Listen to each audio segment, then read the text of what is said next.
back to my channel. My name is Harriet, and today I am on a little adventure in Manorhamilton, which is about 45 minutes from where I live in Leitrim. Today I'm on a little art estate, the Manorhamilton's annual Samhain Parade.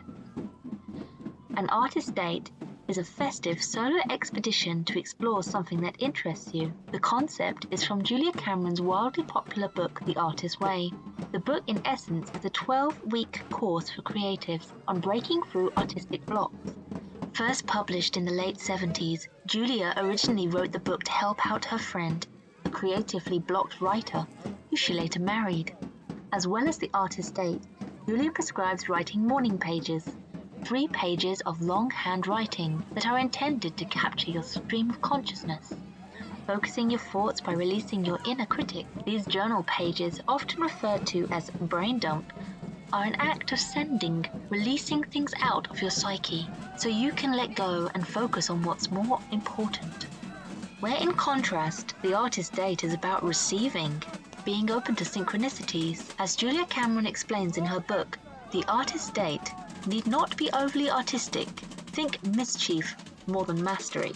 Artist dates fire up the imagination.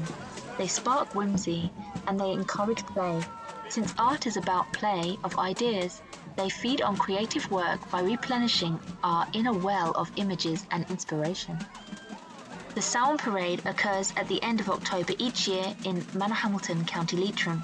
This year's parade was on Friday the 1st of November, which fits perfectly for Samhain, as the Celtic festival traditionally begins on the evening of Halloween and ends the following evening. It welcomes in the harvest and ushers in the darker half of the year.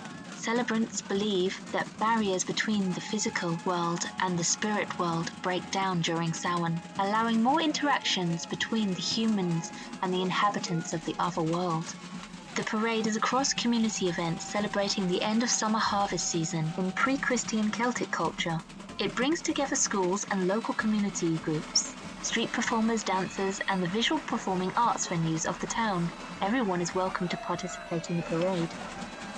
On the run-up to the event, the local arts centre, Manorhamilton Sculpture Centre, provides exhibition and workshop spaces for the making of costumes, masks and puppets based on the festival's mythological and folkloric traditions. We see this displayed in the festival's parade of light around the town.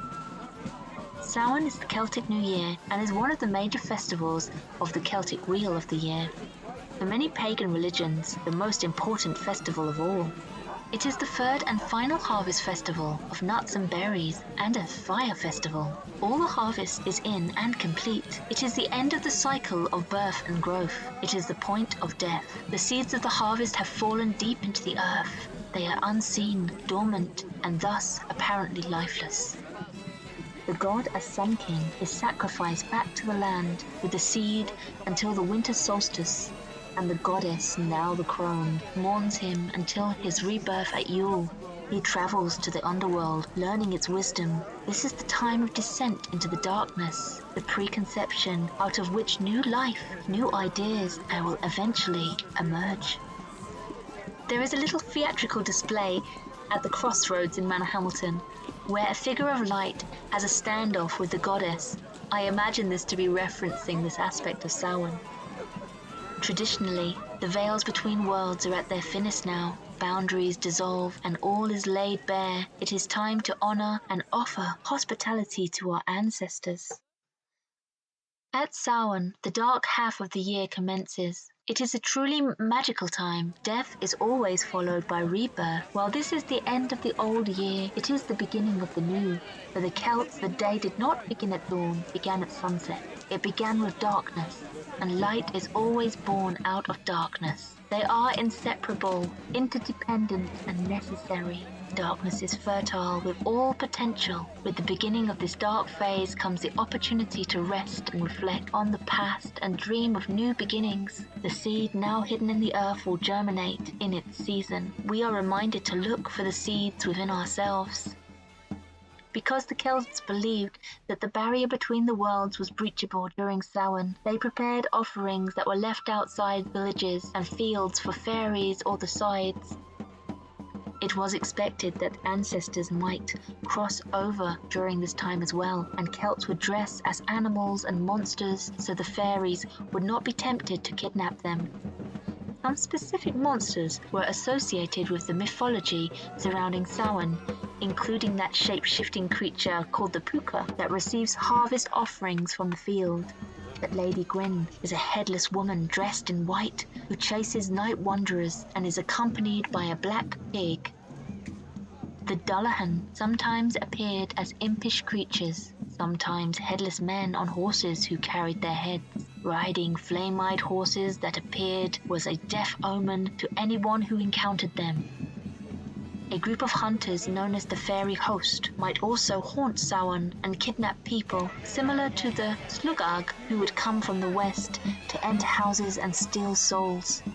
One of the most popular myths of Samhain told during the festival was the Second Battle of Maithura, which portrayed the final conflict between the Celtic Paphion, known as the Tuatha Dé Danann, and the evil oppressors of the Fomor. The myths state that the battle unfolded over the period of Samhain. One of the most famous Samhain-related stories is the adventure of Nera, in which the hero Nera encounters a corpse and fairies and enters the other world. Samhain figured into the adventures of mythological Celtic heroes Finn McCool when he faced the fire-breathing underworld dweller Alan, who would burn down the Hill of Tara every Samhain. Samhain also figures into another Finn McCool legend where the hero is sent to the land beneath the waves, and as well as taking place on Samhain, it features descriptions of the hero's holiday gatherings. During the Middle Ages, Samhain progressed, as did many celebrations of fire festivals. Bonfires known as Samhainagans were more personal Samhain fires. Near farms, they became tradition, purportedly to protect families from fairies and witches. Carved turnips called jack-o'-lanterns began to appear, attached to the strings of sticks embedded with coal. Later, Irish traditions switched to pumpkins. All Hallows Eve, or Halloween, contained much of the traditional pagan practices before being adopted in the 19th century America through Irish immigrants bringing their traditions across the ocean. Trick-or-treating is said to have derived from ancient Irish and Scottish practices in the nights leading up to Samhain. In Ireland, murmuring was the practice of putting on costumes and going door to door and singing songs to the dead. Cakes were given as a payment. Halloween pranks also have a tradition in Samhain. Through the ancient celebration, tricks were typically blamed on the fairies. At this year's parade in Manorhamilton, it encompasses many natural materials, willow and paper sculptures. There were also aspects highlighting climate change, in keeping with many of the climate protests that have taken place by many of the schools in the town over the last few months, supporting policies that are geared towards safeguarding the natural environment as future generations. We are swiftly coming to the end of my artist date footage. I hope you enjoyed it. If you've made it this far, thank you so much for watching, and I hope to see you all again soon. Bye-bye.